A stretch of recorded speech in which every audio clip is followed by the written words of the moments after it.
ইউসুফের বিয়ার বয়স হচ্ছে, ওরে তো বিয়া করানো দরকার। ও পা ভাঙ্গা মানুষ, ল্যাংড়া খোড়া মানুষ, ঠিক মতো হাঁটাচলা করতে পারে না। আমি বিয়া করুম না। কার মাইয়াটা বানের জলে ভাইসা যাইতেছে, জ্বর মতন ল্যাংড়ার লগে বিয়া দিব?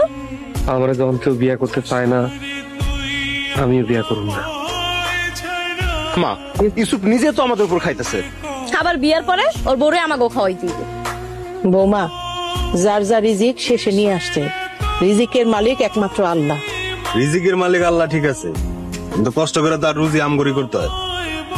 ভুলা যাস না, ইউসুফ তো ছোট ভাই। আল্লাহর রহমতে আমি ইউসুফ রে বিয়া করাম। মাইয়াটা এতিমখানায় বড় হয়েছে, এই দুনিয়াতে আপন বলতে কেউই নাই। ভালো মানে খুব ভালো মাইয়া, এতিমখানার বড় হুজুর, পরে কলেজে পড়াইতেছে। মায়ের যদি আমার এই অবস্থা জানার পরেও বিয়ে করতে কোনো আপত্তি না থাকে, আমার কোনো আপত্তি নাই। কোনো অসুবিধা নাই, আমি সব কথা কইছি, আর হ্যাঁ রাজি আছে। খাদিজা,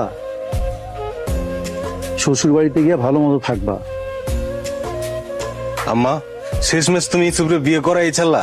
শুনলাম মেয়ে নাকি এতিমখানায় বড় হয়েছে। এতিমখানার মাইয়া রে এই বাড়ির বউ করে নিয়ে আইছো? আল্লাহ দেখি আমার ঘরে চান্দির বড়ি পাঠাই দিছে। আমারে কও তোমার জীবনের ইচ্ছা কি? আমার মা বিনা চিকিৎসায় মারা গেছে, লেখাপড়া কইরা ডাক্তার হওয়ার অনেক ইচ্ছা আছে বলে। আল্লাহ রহমত করলে আমি তোমার ইচ্ছা পূরণ করার চেষ্টা করবো। আপনি আমার পড়াইবেন? হয়তো সমান টাকা দিবি, তা না হলে সংসারের সব কাজ তোর বউরে দা করা ব্যালেন্স করবি। আমি কলেজে পড়ি, ডাক্তার হওয়ার ইচ্ছা। একটা পয়েন্ট বের করো যাতে পড়ালেখা বন্ধ করা যায়। কয়টা বাজে শুনি? এখন পর্যন্ত ছোট বউ আমাকে নাস্তা দেয় নাই কেন? আমাকে নাস্তা বানানোর রাইখা কলেজে পরীক্ষা দিতে গেছে। তাই বলে সংসারে কাম ফেলায়া পড়ালেখা করবো, এটা তো হইব না। খাদিজার পরীক্ষা ছিল, তাই আমি নিয়ে গেছিলাম। খাদিজা মাঝে মাঝে এখন থেকে কলেজে যাই। আজ থেকে তুই তোর বউরে নিয়ে আলাদা হয়ে যা। তোমরা যদি চাও আমি আলাদা হই, তাহলে হয়ে যাবো। এখন তো আমাকে আলাদা করে দিছে, কি করবেন? চিন্তা করো না, আল্লাহ একটা ব্যবস্থা করে দিবই। না খেয়ে থাকলাম তোর লগে থাকুন। কালকে আমি কাজের লেগে বাইর হবো। বাপ দাদার মুখে চুল কালি মাইখা তুই এনে জুতা পলিশ করতেছস, আজকে তোর মাইরিয়ে ফেলাম। বড় ভাই ইউসুফ, তুমি কি হয়েছে? হুজুর দেখেন, আমাদের মান সম্মান শেষ কইরা ও মুসির কাজ করতেছে। আমি সংসারে খরচ দিতে পারি না, এর লেগে ভাইরা আমার আলাদা করে দিছে। আমি পঙ্গু মানুষ, কাম না করলে সংসার চালামু কেমন? ঠিকই তো, আপনারা দেখবেন না, তাই ইউসুফ করবোটা কি? তোমার তাড়াতাড়ি মুখ ঢেকে ফেলো।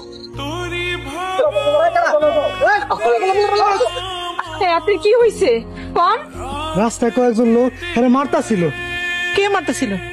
ইউসুফ, কে মারছে তোরে? কষ্ট কেন? কইতে পারি না আম্মা, মুখ বান্ধা ছিল। আপনি ভাই হয়ে ভাইরে কেমনে মারতে পারলেন? ভালো করছে, মুসির কাম করা ভাগ্য সম্মান নষ্ট করছে কেন? মা, মেজু ভাই আর বড় ভাই হারে রাতের বেলা গুন্ডা দিয়ে মাইর খাওয়াইছে। বড় ভাই মেজু ভাই গুন্ডা দিয়ে আমারে মারছে? আমি নিজের কানে শুনে আইছি। ভাই হইয়া ভাই রে ওরা মারছে? ওরা জালিম হয়ে গেছে, ওরা তোমারও অপমান করবো।